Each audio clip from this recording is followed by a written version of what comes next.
Josh Green here for SecondsOut. Delighted to be joined by Jai Opetaia in the lead up to his World Cruiserweight bout with Jordan Thompson. Jai, how are you doing? I'm doing good, thank you very much. Yeah, it's good to speak to you ahead of this. UK fans may not have seen the best of you before, but I think there's a huge amount to come, and just tell us how excited you are for Saturday night. Oh man, I'm pumped. I've been waiting for this fight for a while now. I haven't been in the ring for a while, so I'm excited to get back in there and do what I do. What challenges and questions may Jordan Thompson pose? Because he's been at British and European level, but I think many think this is a huge step up for him. It is a huge step up for him, but that doesn't mean we're taking him lightly. I believe he has a lot of threats, so we've trained very hard and we've sort of tweaked our own sort of style and made sure we make minimal mistakes. When you talk about those threats, what threats do you believe Jordan Thompson does pose? Well, the obvious ones, he's very tall, so being that tall, he sort of generates some power, so, we'll just find out how strong he is. I think a lot of people are looking at this fight and they're thinking Jordan Thompson may have the power advantage, and if he is going to win this fight, it's going to need to be short. Is that the way you're looking? You need to take this long, or? Not at all. I'm not looking at it like that. You know what I mean? I'm prepared for 12 hard rounds, and if he's coming out for a knockout, quick, I feel like he's going to be making more mistakes. So we just got to see what happens. In terms of experience, you hold all the cards there, having fought at world level and got the big win over Bradis as well. Do you feel like that will play a part on Saturday night?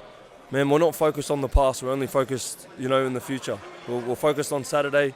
I have been in the ring before. I've fought on big cards, but it's a new world here. So we're fighting in London. So I'm just excited to get in there and adapt to it. I want to talk to you a little bit about building yourself and your profile as an Australian fighter. Has it been a difficult ride, maybe, building yourself over in Australia? Because over here, there's maybe a little bit more exposure, and you just need to build yourself up. No, we're getting there. It's all about progress, and all we've got to do is keep winning, and everything else will, fall into place.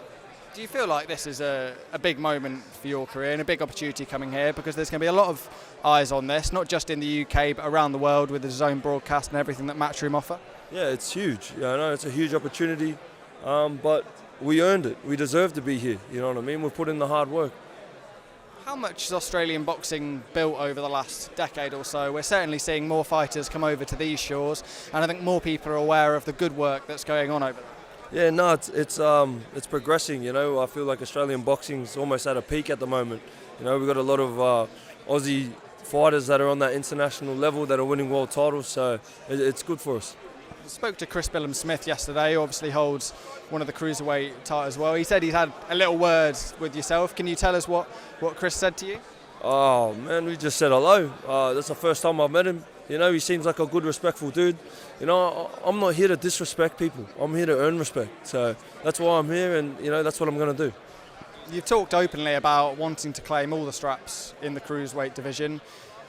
Obviously, the UK is a big part of that, with the likes of Richard Riakporhe on the way up, Chris Smith, as I mentioned as well. Are those the names you're coming for after Saturday night? Man, I'm on a mission to do what I got to do, and that's collect the world title belts. You know what I mean? And until someone's standing in front of me, I don't worry about it. In terms of the other side of the Cruiserweight division, I do want to chat to you a little bit about what may be in the offing for Chris Smith. I think over here in the UK, he faced Lawrence Okoli a few months ago, but it's a rematch that we're not really sure is going to happen again. What are your thoughts on that, and which way do you think it would turn? I don't have thoughts on it. I don't waste energy thinking about other stuff, you know what I mean? My whole energy and focus is on my career and my goals, you know what I mean? I'm not worried about who's going to have the belt, but when I do fight for it, I'll fight them. What did you learn from the face-off up there, seeing Jordan Thompson?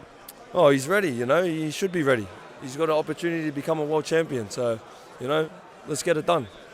Just finally, your fight prediction for Saturday night? He's saying like he's going to come out aggressive. If he comes out too aggressive, I'm clipping him. Believe he is? Well, he's talking like he is, so we adapt in the ring.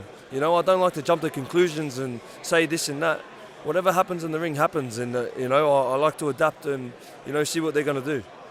Jai Opetaia, thanks for your time. Thank you.